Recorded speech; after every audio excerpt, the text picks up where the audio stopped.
In this video, I'm going to be going over every single R variant creature in Genesis Part 2. I hope you guys do enjoy this video.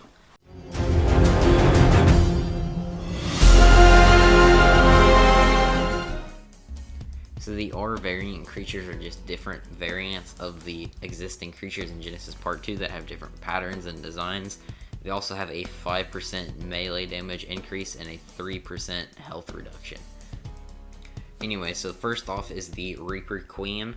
So the Reaper Queen is obviously pretty cool. It's how you team the Reaper King, because of course there's a difference between the males and the females. As you can see, the pattern, it's got a lot of squiggly lines and stuff like that. And the colors are really cool compared to the original. And then there's the R Reaper King, which is the tameable version. Of course, it is smaller. It is definitely pretty cool. It has that same kind of squiggly line pattern going through it.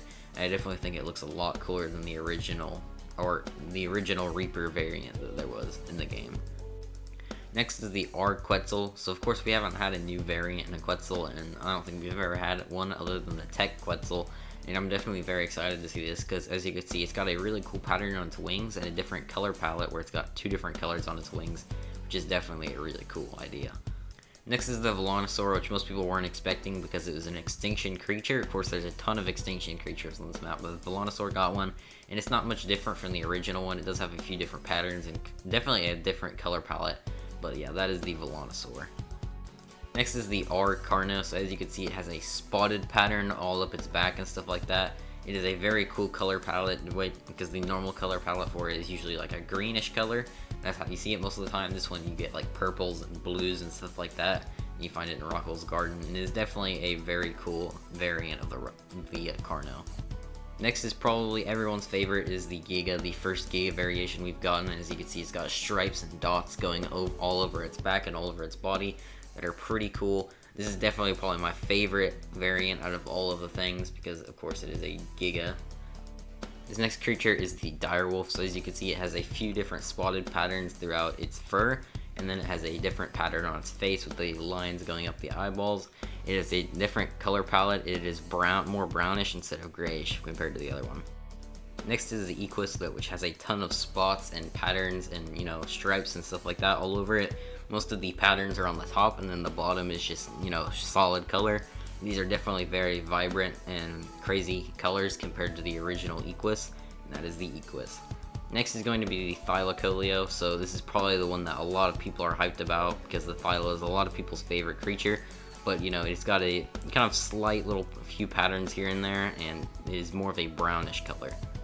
Next is the Aloe. I don't really see much of a difference in the Aloe compared to the regular one. I mean, it has a few spots and definitely more vibrant colors, but that is about it for the Aloe.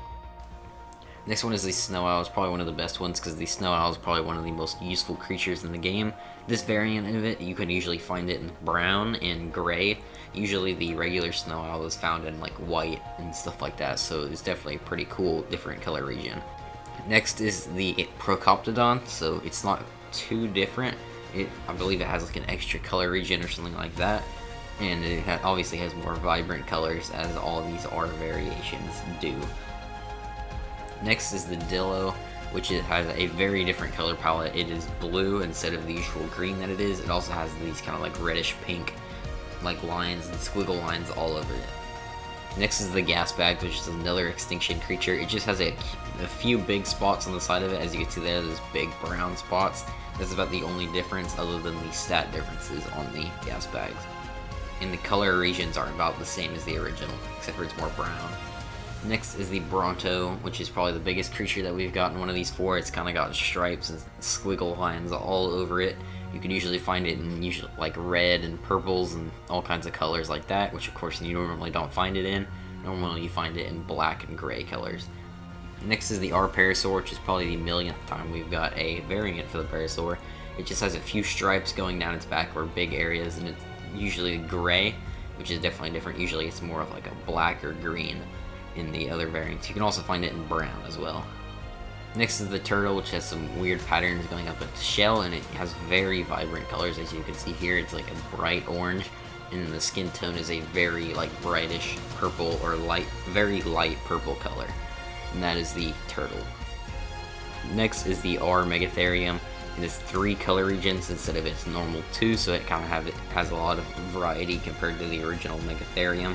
And the colors are about the same, it's more like black and brown, but the original one was more brown. So the final creature is the Daeodon. So the Daeodon spawns in these brownish colors, as you can see here, that it normally doesn't spawn in. It usually spawns in like a grayish or white color. It also has yellow ears for some reason. It has a few kind of patterns going down its back. Anyway, if you did enjoy this video, make sure to leave a like and also subscribe. Got a bunch of other Genesis Part 2 videos if you'd like to see those, but thanks for watching, and bye.